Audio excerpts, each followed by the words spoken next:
what lens do you make decisions through, right? Like if I'm making a decision that's completely focused on financial gain, I will mistreat people because the lens in which I'm making the decision is only rooted in financial gain, right? If you're making a decision that's a people first decision, then the lens should be rooted in people. Why is this decision important for people? How does it affect them? What are they going to feel when they hear these decisions? And so for me, I try to live my life in a very intentional way that when people experience me, I want them to feel joy. I want them to feel like there's a certain level of encouragement they can receive from me. I want people to be able to say, hey, Donald, I'm looking for a career move. I know we've never worked together, but can you connect me with Chris? There's a role at HR Leaders. Mm-hmm. I want people to view me as that bridge, right? And the reason why is because I'm just a people first leader.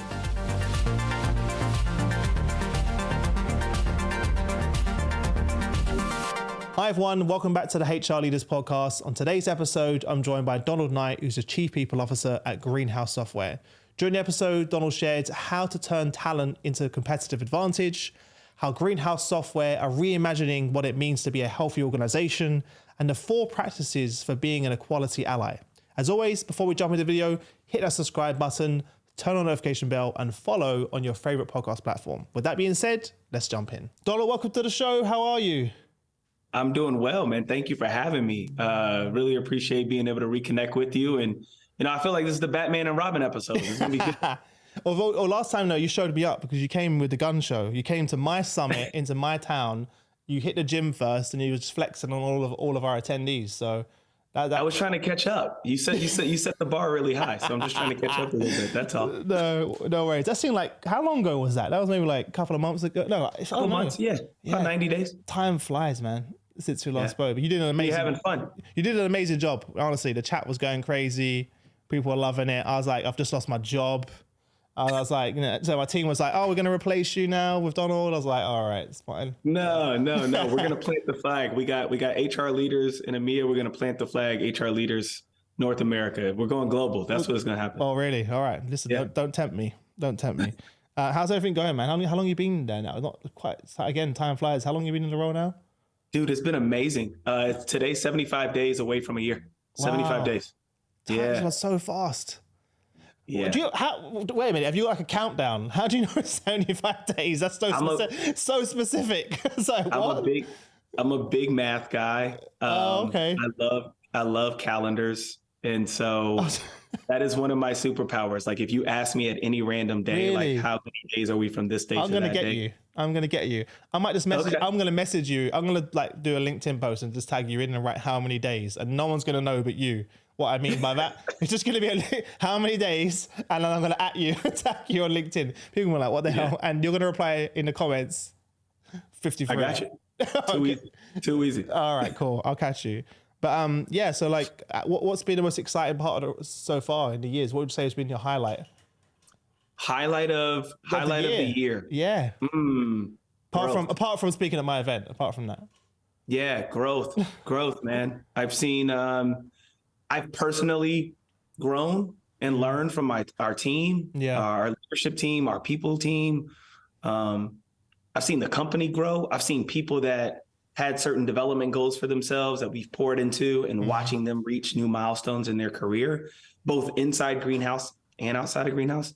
So growth has been the funnest part. Growth. That's it. Yeah. Isn't it interesting that like the further you get in your career, the satisfaction no longer, or it does come in obviously growing yourself, but more so in seeing others achieve their goals. Oh, absolutely. I didn't really understand that when I first came into the business as a young exec, hungry to grow and get my next job and get my next pay rise and position. But at some point it switched to me being more excited and more energized by helping others achieve their dreams and their goal, right? Yeah, Andrew Carnegie talked about this, man. There's a docuseries on Netflix through the History Channel called The Men Who Built America.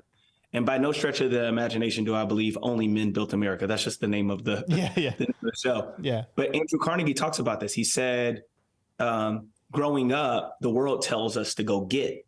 Mm-hmm. So we just get, take, get.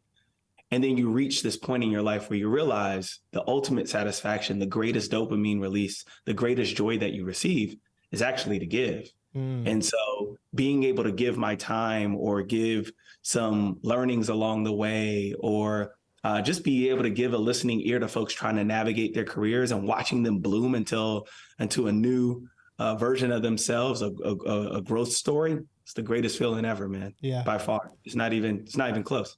It's interesting because when people thank you, I'm like, don't thank me. I'm like, it makes me feel great anyway. Like I'm getting everything I need out of it. It's hard to explain.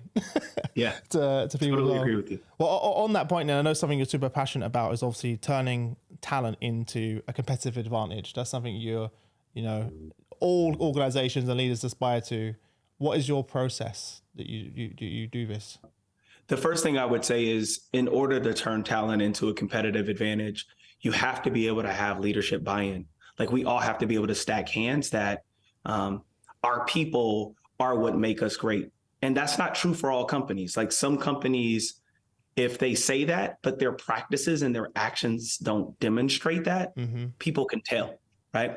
Yeah. So for me, it's really centered on, it's almost like a 4-step process for me, right? If you will. Like, I start out saying like what are we hoping to achieve that our people are uniquely qualified to allow us to go accomplish?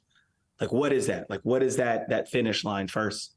And then everything else becomes like lagging indicators of that, right? So you look at things like leadership effectiveness, look at things like how are we enabling them to do their job, looking at things like how engaged are they? And are we developing them for the roles that we're going to need, the leaders that we're going to need tomorrow?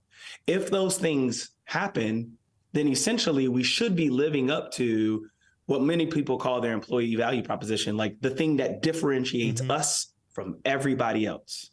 So if we're doing those things for people, then when we look at that EVP as almost like a mirror, the idea should be that we're living up to that expectation. And the way you kind of like quantify that is through like surveys or pulse surveys or check-ins, creating some level of a feedback loop for people to be able to say, hey, Donald, yep, you're delivering on a leadership effectiveness, or no, Donald, you're not delivering on that leadership effectiveness. And in my own growth story, there's been times where my leaders have said, hey, this right here that you do doesn't really sit well. We need you to pivot, need to shift that. I know that feeling. Yeah. Yeah. It's a humbling feeling. It is, yeah. But it's one I welcome because the trust it takes for them to tell me means we've created an environment where they feel safe, right? Yeah. So you validate that through those things. That should feed into what they share with other people, right? How do they share those stories with other people? Are they actively helping us go find the next Sabrina or the next Chris, the next leader for our teams? Are they helping us go recruit the next Bruno for our team? And if they're doing those things, then the last validation for me is when we start to talk about like the quality of that hiring experience. And so sports companies do this really, really well, like football clubs like Manchester United, Chelsea, Liverpool, or if you go look at Argentina, shout outs to Argentina for winning the World Cup. If you look at those companies, what they'll do is they'll look a year later, 3 years later and say, would we still make the same decision to bring Chris onto our team to lead the helm? And if the answer is yes, what normally has happened is all those other things have already occurred where you've delivered on what you said the people are uniquely qualified to do. You've measured all those things, those 4 key areas, asking Chris his idea, and now Chris is sharing those things in open spaces. That feedback loop is happening, then that's how I know that we have a competitive advantage over our peers. And right now, I'm seeing that more now than ever. Like, we have companies laying off left and right, temporary reductions in force, furloughs, and many of those folks are flocking towards Greenhouse saying, hey, look, we were looking at an opportunity to come join a people first company. Now is that time for us. We want to jump now. This is that time. So we welcome them with open arms. For those people that aren't aware of the company, give them a brief overview of the business. Oh, absolutely. Greatest hiring operating system in the world. If you want to look for elevator pitch, done. Yeah, that's it. Like, if the greatest way to unlock people's potential starts at the hiring process. If you hire the wrong people, you will develop the wrong people. If you develop the wrong people, you will engage the wrong people. If you engage the wrong people, you promote the wrong people. So it starts on the front end.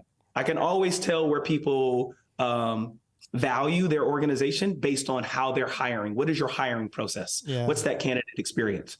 So if you want the number one hiring operating system in the world, if you want to be able to unlock the potential of all diverse people, you got to call Greenhouse. We're going to help you out, not just with an applicant tracking system. That's what many people have. We're not talking about just that. I'm talking about how do you help create the first impression for people. We got over 1 million names in our database. And we've had people recently, Chris, like literally like yesterday on LinkedIn saying it's the first time somebody got his name right. Really? It matters. Yeah. Yeah, it matters. I can imagine the impression, getting that wrong is such a terrible first impression. Yeah, it's important. I love that. You should be in sales, let alone. There is no. I'm saying that as a joke, but a part of the role is also you need to be a good salesperson. I am. In HR as well.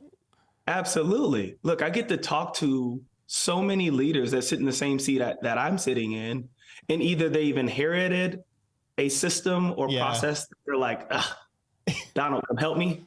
Or they're like, no, Donald, we're already using you, but you're talking about bells and whistles we haven't even turned on. Like, come help us out. So, like, I feel like we're all in sales. It's exciting for you as well. It must be exciting. I know we're getting a bit off topic, but I want to jump there. Like, it's exciting for you because you're both in an organization that serves your community and at the same time you're leading it internally. So you have this really interesting role where, does that make sense? Oh, absolutely. I tell my team all the time, the bar for our organization is higher because we're in the hiring business. Yeah. But the bar for our people team is actually higher than our organization. Like, can you imagine if someone went through our process? Yeah, exactly. And we're telling all these other companies like, hey, this is how you could do this better. Hey, this is how you can create an inclusive environment through structured interviewing and making sure there's no bias in the process.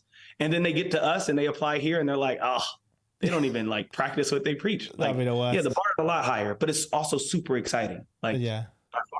Back to our conversation before where we started. Like, what does it mean to be people first? Because you mentioned that just at the end of what you were saying, and I saw your recent post. If anyone follow Donald on LinkedIn, you'll see the video that I'm mentioning. Yeah. His link to his LinkedIn will be below in the description wherever you're listening or watching. Jump into that for us. Chris, I appreciate that. First of all, I appreciate you watching my content. I will always watch your content. So this is cool. I'm learning from you, Batman. I will say the biggest thing when it comes to being people first is like, it's what lens do you make decisions through, right? Like if I'm making a decision that's completely focused on financial gain, I will mistreat people because the lens in which I'm making the decision is only rooted in financial gain. Right? If you're making a decision that's a people first decision, then the lens should be rooted in people. Why is this decision important for people? How does it affect them? What are they going to feel when they hear these decisions? And so for me, I try to live my life in a very intentional way that when people experience me, I want them to feel joy. I want them to feel like there's a certain level of encouragement they can receive from me. I want people to be able to say, hey, Donald, I'm looking for a career move. I know we've never worked together, but can you connect me with Chris? There's a role at HR Leaders. Mm-hmm. I want people to view me as that bridge, right? And the reason why is because I'm just a people first leader. The beautiful thing about Greenhouse is that's how we make our decisions. We don't roll out products that don't have an inclusive lens. So that means before the product even comes to you, we have diverse eyes looking at that product.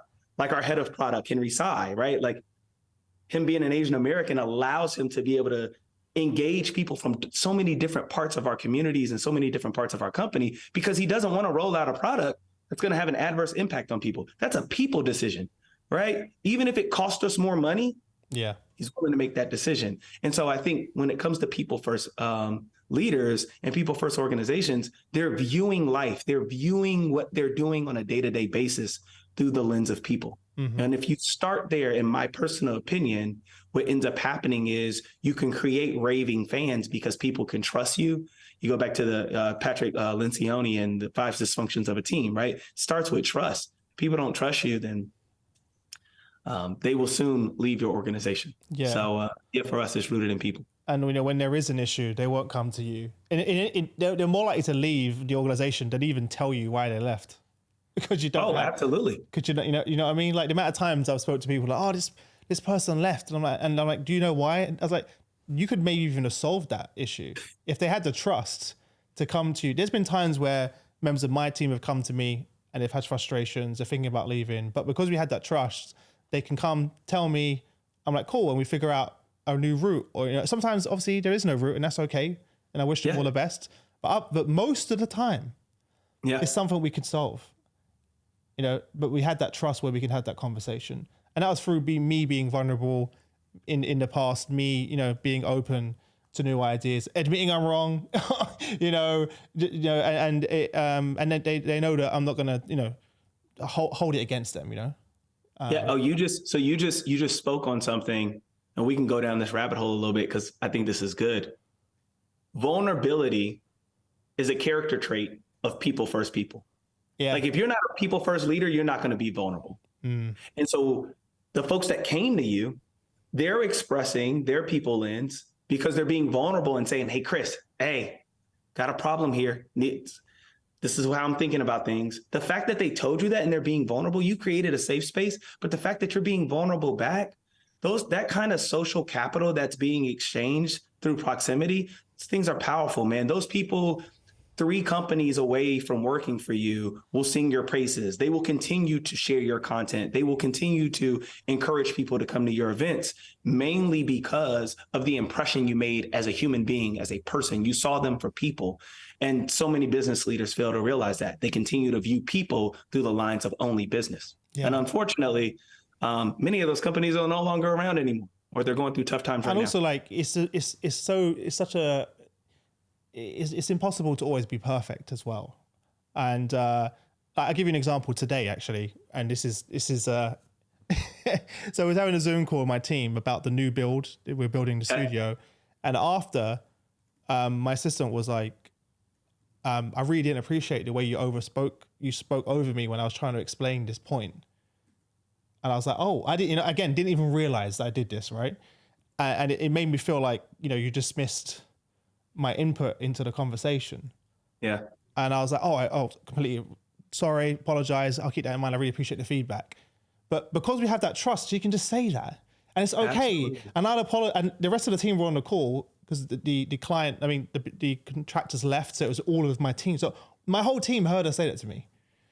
And other CEOs and people that I know would have been like, oh, how dare you talk to me and say that amongst him, but that's fine. And my co-founder was like, yeah, I thought the same thing as well when you interrupted Lisa. And I was like, okay, thank you. I really appreciate you guys letting me know that I did that because I wasn't aware.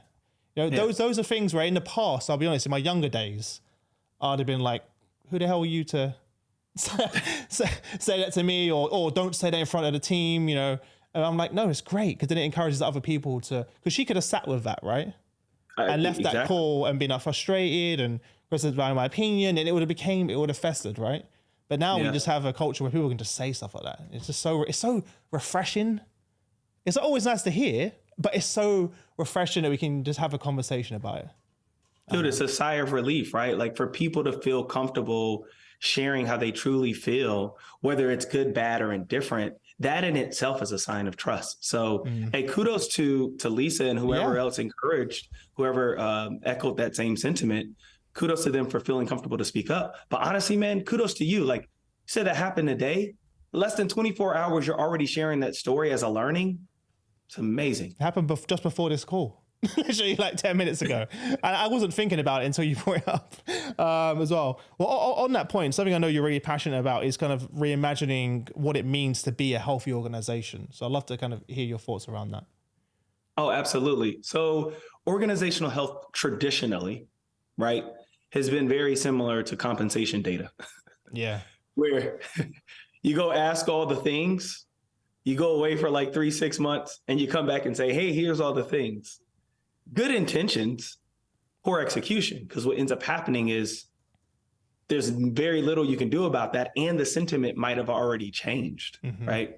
So for me, as it relates to organizational health, things around like fairness, things around inclusion, purpose, belonging, all of those things to me are like identifiers of how an organization is operating and where there's opportunities for improvement. Same thing with those other 4 areas I told you around like leadership effectiveness. Like if you don't believe your leader is effective, like no offense, I shouldn't have to wait 6 months to find that out. Like tell me in the moment what I could do to improve. Enablement, things around like, are we creating spaces or environments for people to be developed?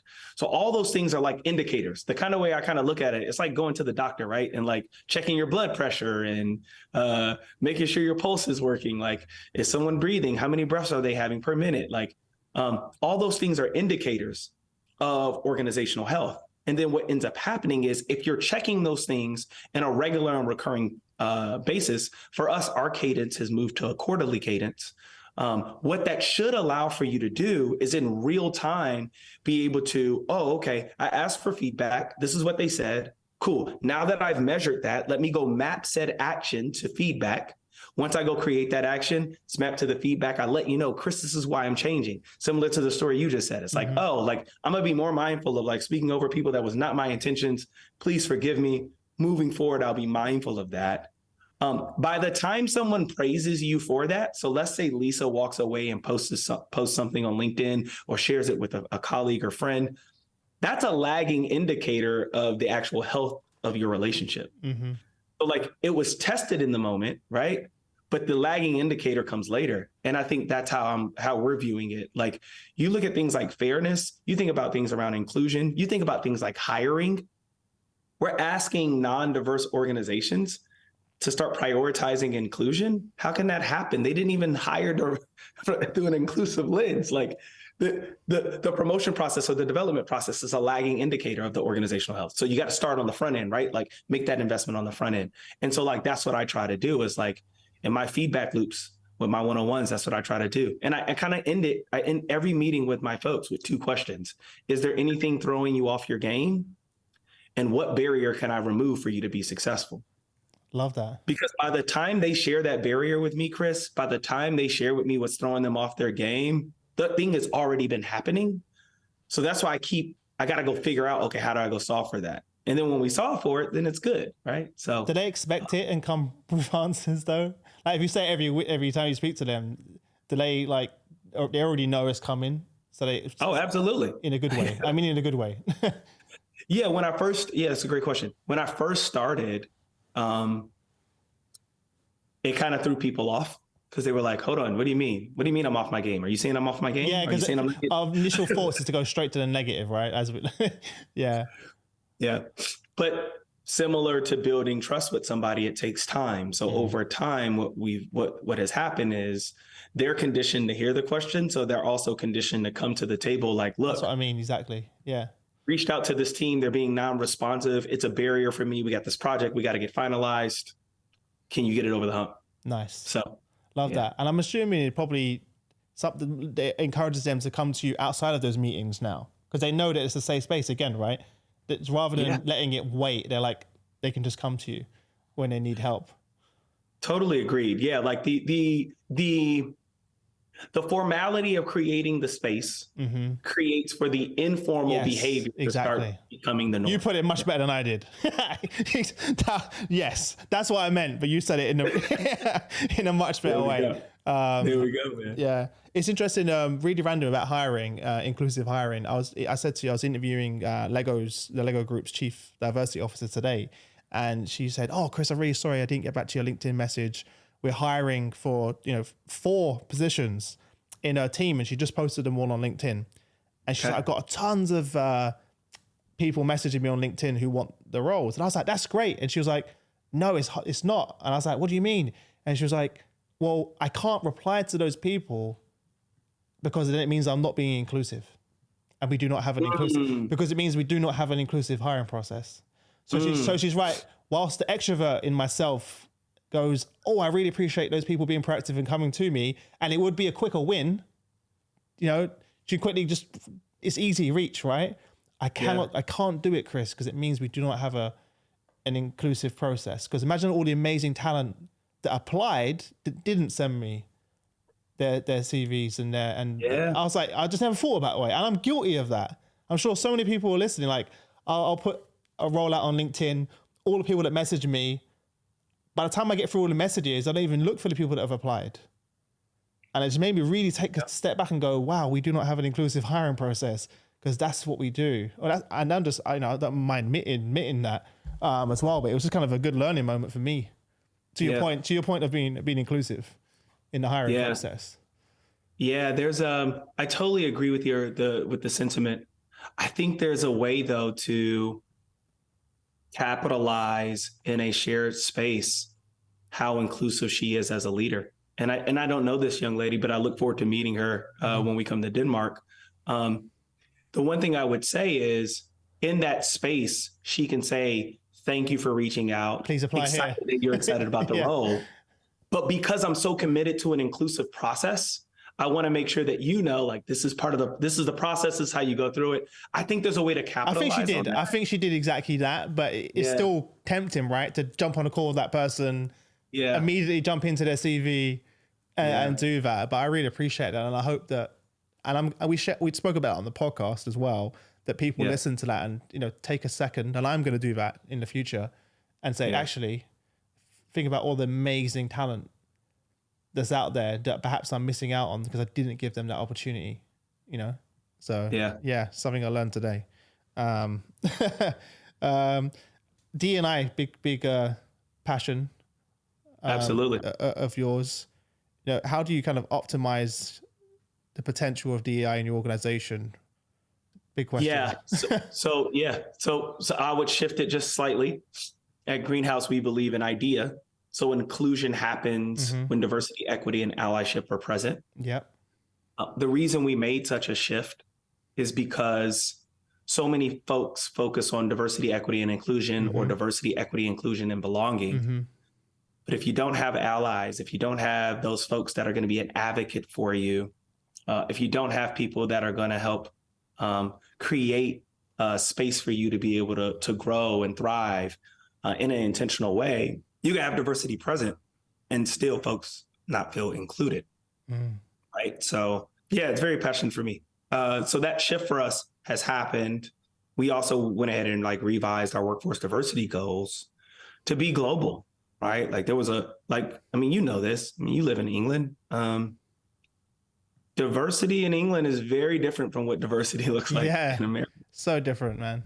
I grew up in a super multicultural, I grew up in London, very multicultural. It's very different when I go to other countries as well. The way I grew up, there was 2 white kids in the class, and then everyone else was either black or Asian. And you're right, you can't kind of have a one size fits all that applies to everyone. It doesn't make sense. So you have to adjust that. Totally agree. And we all have a role to play through this lens of allyship, right? And so in that classroom, I'm sure that there were people that were advocates for you. You switch the makeup of the class or switch the audience, and now you're positioned to be an advocate or an ally for somebody else. And so that's big for me. Our objectives for us are really rooted in a multi-prong effect. And so it's not just focused on attaining a particular number or percentage. And the reason for that is there's plenty of companies that say that, and then they're comfortable. It's like New Year's resolutions, man. They're comfortable missing the goal. Nothing happens. Or they make the numbers look. You can always make the numbers look better, if that makes sense. Exactly. Particularly on how you slice the data, right? Yes, that's what I mean. Exactly. Some folks say they're one of the most diverse companies, and then you dig in and you look at Director Plus, and they're not diverse Director Plus. They're only right. So for me, it's about strides and how we're trending. Are we trending towards inclusive behaviors? Are we trending, like the young lady you mentioned from Lego? Are our leaders comfortable with having that same response? Yes. Because to me, those types of behaviors or default habits and actions, that's a positive trend line. How do you measure that though? How do you measure that though? If it's not through numbers, is it through feedback in the surveys? How do you? It is. Yeah, it's through sentiment right? Analysis. So you go straight to people and ask them, how do you gauge this? For us, we have tons of diversity at our organization, right? 14 different nationalities, 10 plus languages, meaning where people where they're a country of origin that can be spoken. And so like when you start to slice that data based on what nationality they associate with, the experiences are not the exact same, right? Some people may be more fond of the environment than others. And so like that sentiment, you got to dig in on that sentiment and figure out, okay, how do I go curate actions that helps improve this feedback? Because their realities may be different. Like if this is what we want people to experience, if we want everybody to be able to feel like this is an inclusive environment, what does that look like? So for Greenhouse, what that meant is we have a new arbor. We call our ERGs arbors because arbors are a safe place I like that. for your cloud. Say that again? I like that. I like that. Yeah, it's a safe place to grow. One of our new arbors is called Trellis. It's for people with disabilities. They've helped lead captions being turned on in every meeting. Like if you go look at my video that you saw earlier on LinkedIn, captions are enabled there, and they're not just captions as a afterthought. Where I'm sure you've seen this, right? Like you go watch it and the words are actually wrong. It's not even conversational. Exactly. It's like auto captions, basically.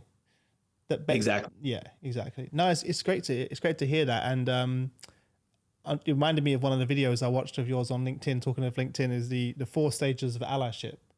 Absolutely. Video. Could you share that with everyone? I think. Yeah, man.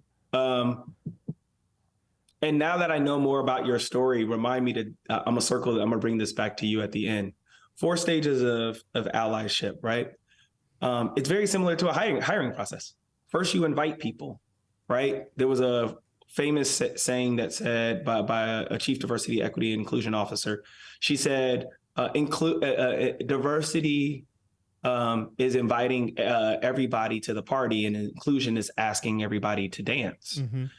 And at the time, that sounded so revolutionary. I remember the posts and everything about it. Yeah, I remember. Yeah.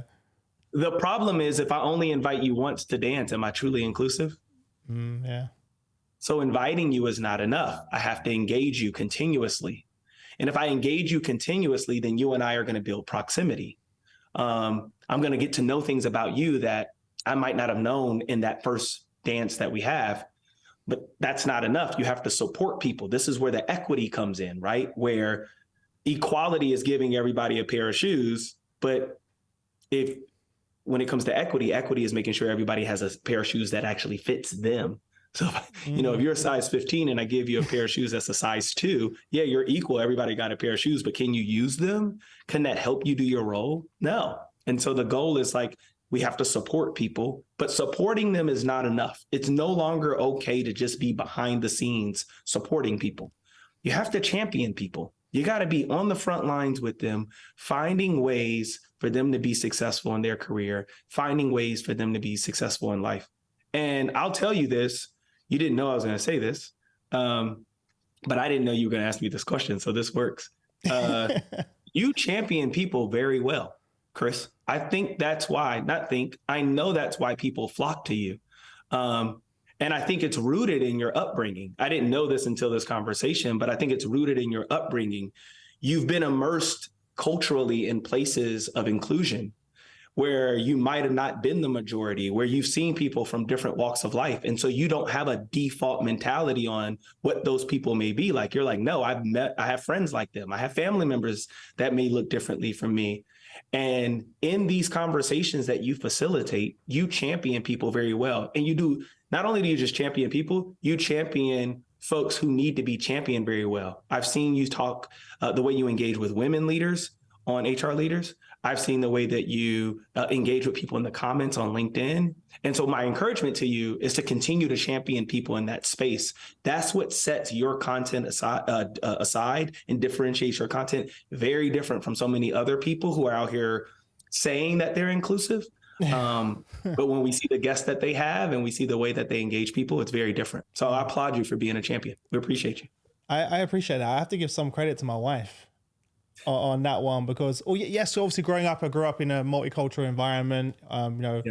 As I said, in most cases, I was the token white boy in my dance group, for example. I was the only white guy. But what really shocked me is when I first walked into the workplace in my job in London Bridge. Okay. And there was sales floor of hundreds of people, and every single person was a white male or a smaller group of white females. And it stood out to me immediately because obviously I grew up in East London where, you know, my wife's black, you know, like my friends are multicultural. So it really stood out. And I was like, what the hell is, like, I remember asking my boss that question. He looked at me like I was crazy. I was like, why do we only hire white males and a few white females? And he couldn't answer. He didn't know either. He was just like, just, and I don't think he gave me the answer. I think he just stumbled and said, get on with your work, basically.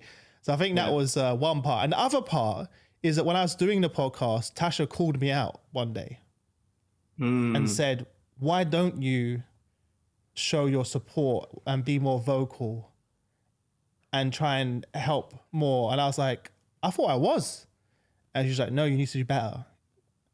For example, the George Floyd situation, I didn't do it. I said I wanted to do a post, but I was afraid that I was going to say something wrong or I was going to do the wrong thing or it come across the wrong way. And she's like, that's exactly why you should post. She's like, that's not the reason. She was like, and I was like, and she was like, I'm disappointed in you that you didn't post. And I was like, yeah, that hurt. It hurt, like it hit, you know, I was like, oh, that hit. And I was like, you're right. And then I posted something around it, right? And then and actually my friends messaged me and they're like, thank you, I saw your post. Like, I really appreciate it. And I was like, all right, cool. Like, so from that day, I'm trying to be a bit more fearless about not being in my feelings or being weird. Because a lot of white males are afraid to say the wrong thing. Or my white friend, like, and I spoke to them about them, had conversations about this, but that's why you should speak up because you know, that's the issue. It's one of the issues is that. So since then, I've kind of tried my best to do that. So yeah, I appreciate you saying that. No, I appreciate your wife for her transparency. Now I'm even more excited to meet her because I love that. And to your point, I think all of this gets back to people, which is there's so much. You had the potential to post. You rationalize not doing so. Luckily, you had proximity with someone who's willing to challenge you in that regard. Yeah. And then you posted, and then it encouraged other people, right? Exactly. And now that behavior and that action continues in other ways outside of just that one event. There's so many companies right now that are sitting on potential in their organization. Their people are not living up to their full selves because they're afraid to. The environment is not full of oxygen for them to be able to breathe and live their full selves. And my challenge to organizations is to figure out what is your organizational health? Like in that allyship continuum, where are you? Do you have leaders that are only doing the invitations or the engagement and not supporting and championing people? Because if you are, people aren't maximizing their potential, and thusly your company is not making the impact. They're not being as productive that they could be because people are not comfortable. And so you gotta create that environment for people to thrive. It's super important. What have you found as like the best way to engage people on this topic? Because you spoke about earlier, really at the beginning of this, the whole episode, we spoke about you got to get stakeholder buy-in. I think that's literally one of the first things you said. That's one thing. But how do you get people's attention on this topic and really see it through? Because a lot of people talk about this. Yeah, it loses steam. It loses steam really quickly, if that makes sense. It does. I think when it comes to being people first leader, there's tons of character traits that I'll share with you offline. I'm gonna end up sharing it in a shared space, but I'll share it with you offline around like character traits of those types of leaders. I think the first way to have that conversation is approaching life through a lens of empathy. It's recognizing that a lot of these constructs that we have about ourselves where we feel like everybody might have had this opportunity or everybody is viewing this topic from this particular perspective, that's false, man. Like we all have nuances. People are like snowflakes. No two are the same. And so starting with empathy for me is super important. And then the next thing is like proximity, which that's why I go by Proximity Night. It's like, how do you find ways to connect with people from different backgrounds. One of the ways that we do that is through, like, there's this company called Donut, and you can do like all these coffee sessions, and like they sent over some analytics, which was amazing. Like the average company of our size does like 250 donut coffee sessions, is where they schedule you randomly. It's like speed dating, but you're just meeting people throughout the organization. And last year we ended the year at like closer to 3,000. It was like, and they were like, how did you do this? Like, you're more than 10 times any company your size. And the reason why is like, we encourage people to create proximity with one another. Like the easiest way for you to not think ill of someone else is to create proximity with them, so you get to know who they truly are. Yeah. And one of the greatest ways that we're going to be able to do this, which we announced to the company last year, but it went into effect January 1st. I'm super excited. I'm giving you an exclusive here too, Chris. This is amazing. We launched a program called Global Passport. And Global Passport allows our folks to travel up to 60 days to an approved country. They can work from that place. They have dedicated workplaces because of our partnership with WeWork. They have flexible schedule. And the idea there is they could have loved ones or friends that they haven't been able to keep contact with or keep proximity with. And now they're able to do so because Global Passport doesn't force them to burn any PTO. So it's up to 60 days, and they can work from that approved country. The other thing, though, that we've actually seen people jump and get excited about is the idea of being able to create proximity with other cultures.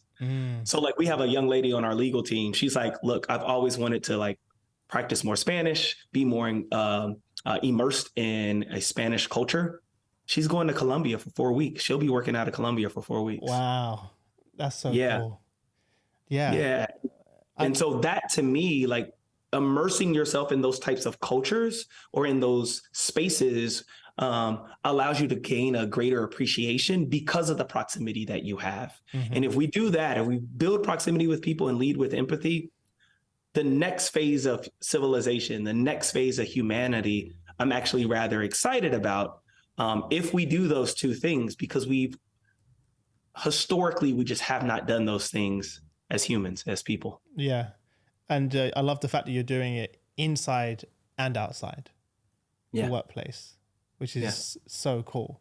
Because like, I remember a quick story, like for years, there was this sort of sales versus marketing mentality in my company, almost like you were made to hate marketing and vice versa, right? And I remember I was getting some frustrations with the marketing leader, and I was the sales leader on the other side. I was like, all right, let's just go for lunch because we need to figure this out because our teams are just, it's crazy. Yeah. And I realized we had so much in common. We started going gym together, became good friends. We started realizing that the frustrations we had with our teams were so avoidable. You know, we started bringing our teams together, and all of a sudden we kind of thrived and all lifted each other up together at the same time. And it took that one proximity just to make that happen. And it had like a ripple effect as well. So listen, man, I'm gonna let you go because otherwise I can talk to you all day long. But before I let you go, parting piece of advice for the HR leaders listening, especially around kind of the topics we've been talking about. And then where can people reach you? If they want to reach out to you, connect with you, learn more about the work you're doing, where can they reach out? Yeah, great segue. Yes, I can talk to you all day. You know that. I know. If you want to reach me, easiest way to reach me at LinkedIn /proximity night.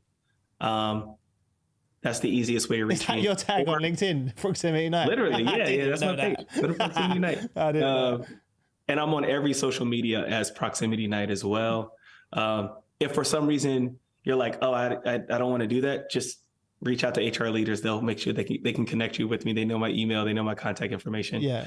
My biggest piece of parting words, though, and this is big, man. The future of work is now. Everybody keeps talking about it like it's tomorrow, like it's now. The pandemic has accelerated our need to create greater connection and greater experiences with people. So here's my 3 parting words. As leaders, you should be looking for ways to enhance the experiences of your people. And those people, it's not just work experiences. You want to improve somebody's work life, you have to improve their home life. So you have to figure out, how are you enhancing those experiences? Global Passport for us allows us to do that. We also throw an amazing all hands. Chris, I would love for you to be a fly on the wall. You can come see our all hands, or we'll share some of that. Enhance experiences.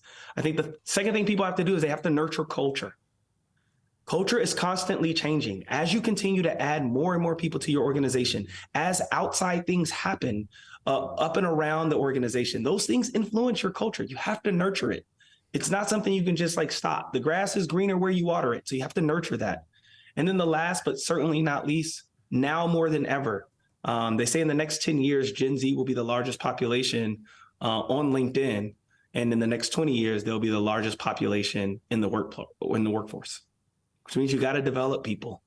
Their default habits, their default actions are very different.